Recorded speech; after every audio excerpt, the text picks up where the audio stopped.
What if I told you that the wisdom of the stars, the mechanics of the soul, and the keys to unlocking higher dimensions of consciousness once resided in a single place? Not in the pages of modern textbooks, but hidden in the sacred silence of an ancient temple of thought, a sanctuary known as the Library of Alexandria. But this wasn't just a library, it was a portal, a place where mystics, scientists, philosophers, and sages gathered to decode the universe, a place where scrolls whispered secrets of forgotten civilizations, alchemical transmutations, sacred geometries, and cosmic laws now lost to time, or hidden. What really happened to the Library of Alexandria? Was it simply a casualty of war and flame, or was it something far more enigmatic? Why do the echoes of its destruction still ripple through our collective memory, like a wound humanity never quite recovered from? In this journey, we won't just explore the what, we'll dive into the why. Why was so much sacred knowledge silenced? Who stood to gain from its disappearance? And more importantly, what if the library never truly vanished, but simply shifted into a different form, one less tangible but still accessible, if you know how to look? In this video, we'll uncover the true story of the Lost Library of Alexandria, not just as historians tell it, but through the lens of esoteric wisdom and ancient spiritual truth. We'll trace its origins through Egyptian mystery schools, decode its deeper purpose, and explore the secret teachings it may have contained. Teachings that still live on in fragments, hidden in plain sight. So, if you're ready to peel back the veil and rediscover the knowledge humanity was never meant to forget, let us begin. The story of the Library of Alexandria begins not with its construction, but with a dream, an ancient vision shared across cultures and centuries, the unification of all knowledge. Founded in the 3rd century BCE in Egypt under the reign of Ptolemy I, a former general of Alexander the Great, the Library of Alexandria was more than a repository of scrolls. It was an initiation chamber for the intellect. Designed to house every written work known to humankind, it was said to contain over 400,000 scrolls at its peak, with wisdom gathered from Egypt, India, Greece, Persia, and beyond. But to understand the library's true power, we must go deeper, beyond dates and dynasties, into the philosophical lineage that birthed it. Long before the library rose from stone, the Egyptian mystery schools had already been cultivating sacred knowledge for millennia. These schools, nestled within temples like those of Luxor and Dendera, taught advanced metaphysics, spiritual alchemy, cosmology, and the hidden architecture of the soul. Initiates, sworn to secrecy, were trained not just in knowledge, but in wisdom, and it was this lineage that bled into the very stones of Alexandria. The city itself, named after Alexander the Great, was envisioned as a nexus point, a convergence of East and West, where Greek rationalism would meet Egyptian mysticism. In the marble halls of the library, Plato's philosophy was read alongside the Hermetica, the sacred writings attributed to the legendary sage Hermes Trismegistus, a figure believed by many to be a fusion of the Egyptian god Thoth and the Greek Hermes. Here, science and spirituality were not separate disciplines. Astronomy was practiced to understand the divine order. Mathematics revealed the fingerprints of the Creator. Medicine was both physical and energetic. Knowledge wasn't just information, it was a ladder to ascend the self. But such unity was dangerous. As time passed, shifts in power, politics, and ideology made this fusion intolerable. Empires rose that feared spiritual autonomy. Religions hardened into dogma. The custodians of mystery became targets, and so began the slow erasure. But let us not fall into the convenient narrative of a single fire or a lone invader. The destruction of the library was not an event. It was a process, a gradual dismantling of a sacred ideal carried out through censorship, conquest, and the rewriting of history. Philosophically, this represents a great fall from integration to fragmentation, where once the material and the mystical danced together, the world split into mind and body. science and soul, logic and intuition. The great tree of knowledge was hacked apart, and its branches scattered to the winds. Yet, the roots remain, and so we must ask, what exactly was buried beneath the ashes of Alexandria? And how much of it still lingers in hidden texts, encoded symbols, and the faint memories of ancient traditions? To answer this, we must venture into the heart of the mystery. Let us begin with the deeper anatomy of the library itself, its origins, its purpose, and the knowledge it may have preserved from even more ancient civilizations now lost to time.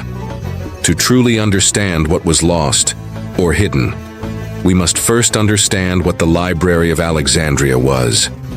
Imagine walking through colossal halls lined with papyrus scrolls, each one vibrating with knowledge that could bend the very fabric of perception. This was no ordinary archive. It was a living consciousness designed to mirror the structure of the universe itself. It wasn't just a house of books, but a temple of encoded realities. At its center stood the Mausion, a sanctuary dedicated to the Muses, the goddesses of inspiration, each linked to a domain of divine knowledge, astronomy, poetry, geometry, music, and beyond. In this sacred space, scholars weren't merely researchers. They were initiates, guardians of wisdom who believed that learning was a sacred path, a path that could lead to gnosis or inner divine knowing. But what kind of knowledge did the library truly contain? Some say it held the blueprints of Atlantis, the records of a civilization that mastered energy, frequency, and vibration. Others speak of pre-Diluvian texts, scrolls written in tongues older than Sumeria, encoding advanced cosmologies and maps of the soul. There were texts said to describe the transmigration of consciousness, the manipulation of matter through sound, and the symbolic language of the stars. From India came the Upanishads and Vedic mathematics, esoteric systems that explained the cycles of time and the geometry of the cosmos. From Babylon and Chaldea, astronomical tables and divination systems. From Egypt, texts on the Ka, the Ba, and the Merkaba, the soul, the spirit, and the light body that connects the human with the divine. And above all, the Hermetic teachings, a collection of mystical writings said to originate from Thoth Hermes himself, offering profound insights into the nature of reality. As above, so below. As within, so without. These were not poetic metaphors. They were keys to understanding how the microcosm of the human being reflects the macrocosm of the universe. So why is so little of it left? Because such knowledge threatened to free the individual from control, from ignorance, from fear. Imagine if humanity had access to the inner mechanics of reality. Imagine if people understood that consciousness is not limited to the brain, that time is not linear, and that the soul is an eternal traveler. The foundations of hierarchical power would tremble, and they did. But here's where the mystery deepens. Historians often claim that the library was destroyed in a fire, perhaps when Julius Caesar invaded Alexandria in 48 BCE. Others point to Christian riots in the 4th century, or the Muslim conquest in the 7th century. But many ancient and esoteric sources hint at something else, a deliberate exodus of knowledge. It is said that before the final blow could be struck, select scrolls were spirited away, not only to other parts of Egypt, but to hidden sanctuaries around the world. Some believe remnants of this knowledge resurfaced in the great library of Pergamon, or were hidden within the catacombs beneath the Temple of Isis, or even encoded into the architecture of European cathedrals and Masonic rites. Others say the knowledge was never physical to begin with, that the library was a symbolic vessel, a crystalline node of consciousness anchored on Earth, and that when it fell, the information simply shifted planes, waiting to be re-accessed by those with the right vibrational key. This brings us to an unsettling but awe-inspiring possibility. What if the Library of Alexandria was never truly lost? What if it lives within us, waiting to be reawakened? In the next chapter of this journey, we will dive deeper into the myths, misconceptions, and revelations surrounding its fall. examining the esoteric significance of its destruction and uncovering the paradox that sometimes to preserve sacred truth, it must be hidden in plain sight. The destruction of the Library of Alexandria is one of history's most enduring enigmas, but to the initiate, to the seeker of hidden wisdom, it is not merely a tale of fire and stone, it is an allegory. The fall of the library mirrors the fall of collective consciousness, the moment when the unity between inner and outer knowing was shattered, and humanity descended into the age of separation. Mind severed from soul, knowledge fragmented from wisdom. But let us not be naive in our understanding. The library's disappearance was no accident, nor was it the result of a single event. In truth, it was a ritual of concealment, a deliberate obscuring of sacred knowledge veiled beneath layers of myth, politics, and religious orthodoxy. By the time of the Christianization of the Roman Empire, the custodians of the old mysteries were being systematically hunted. The priestesses of Isis, the Pythagorean adepts, the Hermetic philosophers, all forced into silence. The scrolls they studied, deemed heretical. The Temple of Serapis, which housed part of the library's vast collection, was razed during religious riots. But was this iconoclasm or initiation by fire? Here's a profound secret rarely spoken aloud. Destruction is often the beginning of transmutation. The Hermetic principle of solve et coagula, dissolve and reform, suggests that in order for truth to survive corruption, it must be dispersed, encoded, hidden in art, architecture, symbols, and story. And this is precisely what happened. Fragments of Alexandria's knowledge re-emerged in unexpected places, in the Kabbalistic tree of life, mapping the descent and ascent of consciousness. In the Emerald Tablet, whose cryptic phrase, "That which is below is like that which is above," continues to echo through the corridors of alchemical tradition. In the Tarot, a deck of cards that, far from mere fortune-telling, encodes the soul's journey through archetypes rooted in Egyptian gnosis, and in Islamic Golden Age scholars, many of whom preserved and translated ancient Greek and Egyptian texts, becoming silent torchbearers of the hidden flame. The symbols survived. The codes survived, but only for those who had eyes to see. So, why does the myth of Alexandria haunt us still? Because the library was not just a structure. It was a symbol of human potential. The idea that all wisdom, cosmic and earthly, could be brought together in harmony. That the mysteries of the stars could coexist with the mysteries of the heart. In esoteric philosophy, the library becomes an archetype. It represents the Akashic records, the ethereal book of life said to contain all past, present, and future knowledge. It represents the inner temple, where divine remembrance takes place when one transcends illusion.